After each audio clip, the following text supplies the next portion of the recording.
Now that everyone is here, please take your seats so we can begin. I hope that we have all come here in the spirit You insult us by bringing her to this negotiation?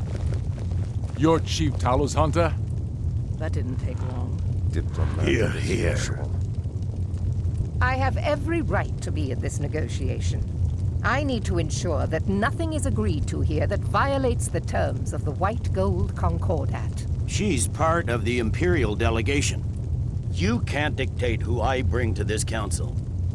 Please, if we have to negotiate the terms of the negotiation, we will never get anywhere.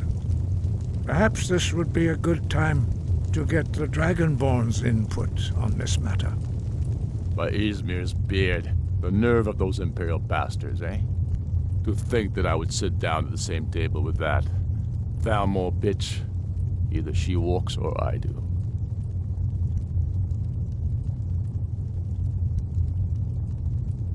Maybe so, but bringing her here is a deliberate provocation.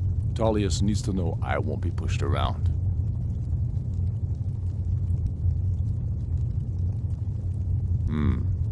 It feels like a mistake to me.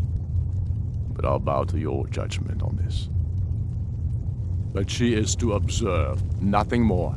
We are not negotiating with her. Is that clear? Ulfric, why so hostile? After all, it's not the Thalmor that's burning your farms and killing your sons. She's supposed to be on our You side? know exactly... No. Not this time. Now that that's settled, may we proceed?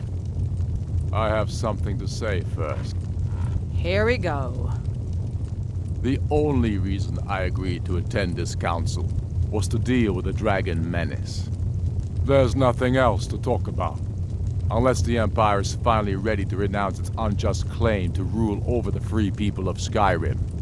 I knew he wouldn't be able to resist. We're here to arrange a temporary truce to allow the Dragonborn here to deal with the dragons, nothing more. I consider even talking to the Empire a generous gesture. Are you done? Did you just come here to make speeches, or can we get down to business? Yes, let's get this over with. Are we ready to proceed? Jarl Ulfric, General Tullius, this council is unprecedented. We are gathered here at the Dragonborn's request. I ask that you all respect the spirit of High Hrothgar, and do your best to begin the process of achieving a lasting peace in Skyrim. Who would like to open the negotiations? Yes, let's get down to it. We want control of Markarth. That's our price for agreeing to a truce. So that's why you're here, Ulfric? You dare to insult the Greybeards by using this council to advance your own position? Jarl Elisif. General, this is outrageous. You can't be taking this demand seriously. I thought we were here to discuss a truce. Elisif, I said I'd handle it. Ulfric, you can't seriously expect us to give up Markarth at the negotiating table. You hope to gain in council what you've been unable to take in battle, is that it? I'm sure Jarl Ulfric does not expect something for nothing. Yes, that'd be entirely What would out the of character. Empire want in return? Wait, General, you don't intend to just hand over Markarth to that traitor? This is how the Empire repays us for our loyalty? Enough. First, let's be clear. This council wasn't my idea. I think it's a waste of time. You are a traitor to the Empire and deserve a traitor's death. But I at least will negotiate in good faith. Since we're all here at your request, I'd like to hear what you think Markarth is worth.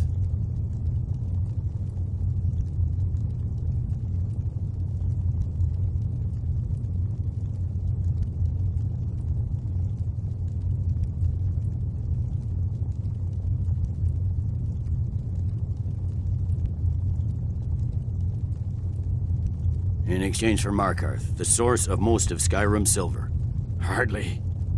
Riften seems like a better choice to me. Well fortified, easily resupplied from across Lake Honric, plus all the mead we can drink.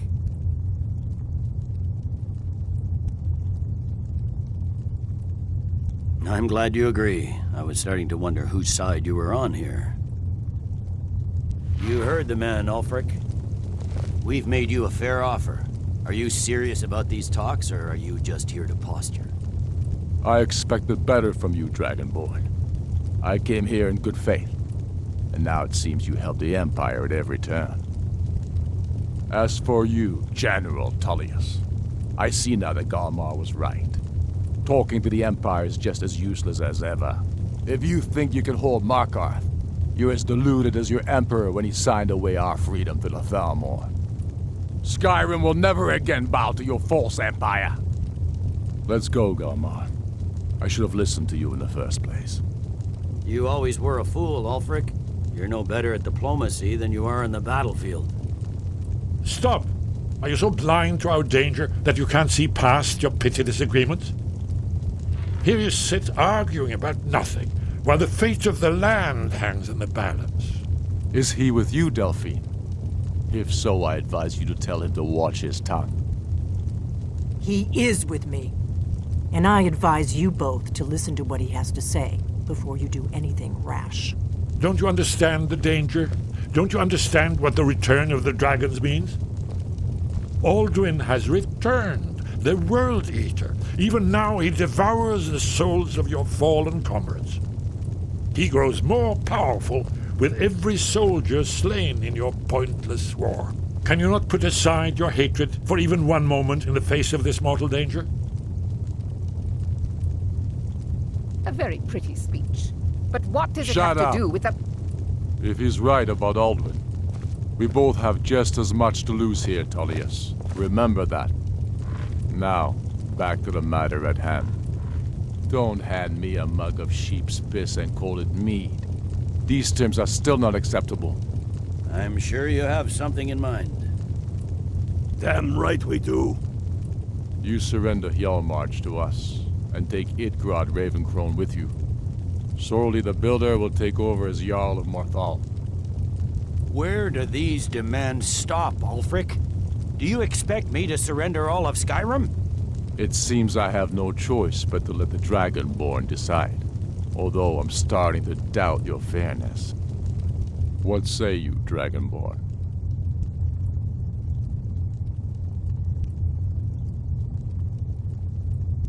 Spoken like a true son of Skyrim.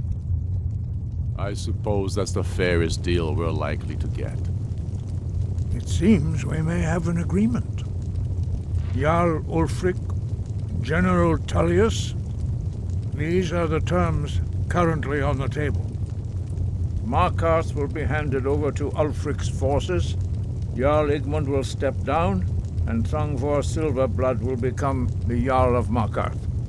The Stormcloaks will withdraw from the rift, allowing Imperial troops unhindered access. Jarl Layla Lawgiver will step down, and Maven Blackbriar will become the Jarl of Riften. Hjalmarch will be turned over to Ulfric, with Sorli the Builder assuming the Jarlship. You both agree to this? The Sons of Skyrim will live up to their agreements, as long as the Imperials hold to theirs. What about you, Elisif? Are these terms to your liking? Speak up! I'm sure General Tullius is waiting to do your bidding. I have nothing to say to that murderer. General, you've proven yourself a good friend to Skyrim. I continue to trust that you will do your utmost to safeguard our interests. Thank you, Jarl Elisif. I appreciate your loyalty. The Empire can live with these terms, yes, for a temporary truce, until the dragon menace is dealt with. After that, Ulfric, there will be a reckoning. Count on it. Come on, Galmar. We have a lot of work to do. Giving up Markarth is a heavy price for this truce, Dragonborn. I hope it was worth it. Jarl Balgruf, I assume you are familiar with the Dragonborn's plan? Yes, I'm ready to do my part. Just say the word, and my men will help you spring this trap. But the difficulty remains how to lure a dragon to Dragon's Reach at all. Well, that's an excellent question. You haven't overlooked that little detail, have you? I believe I can be of help here. I anticipated the problem. While you were arranging this meeting, I was busy in the library of Skyhaven Temple, an unguessed trove of lost lore. But the important thing is that the Blades recorded many of the names of dragons they slew. Cross-referencing this with Delphine's map of dragon burial sites, I believe I've identified one of the dragons that Alduin has raised up. Don't you see? The names of dragons are always 3 words of power, shouts. By calling the dragon with the voice, he will hear you wherever he might be. He's not compelled to, but dragons are prideful by nature and loath to refuse a challenge. Your voice in particular is likely to intrigue this dragon after your victory over Alduin. I think it's very likely that he will be unable to resist investigating your call. Indeed. I'm no master of the voice, like these worthy gentlemen, but it is written here in this scroll.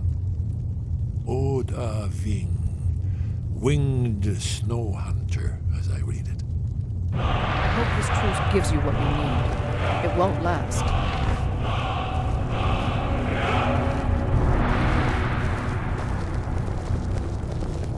That could have gone worse. Now it's up to you to deliver. I hope this truce gives you what you need. It won't last. I'm glad you were able to negotiate. There's a truce, one more thing. But I don't trust. We Ulfric. know about He'll Paarthurnax. break his word as soon as it suits him. Paarthurnax, the dragon that the Greybeards have been protecting for all these years. He needs to die. He deserves to die. And it falls to you to kill him. Until he's dead. Well, I'm sorry, but we would dishonor our oaths as Blades if we continue to help you.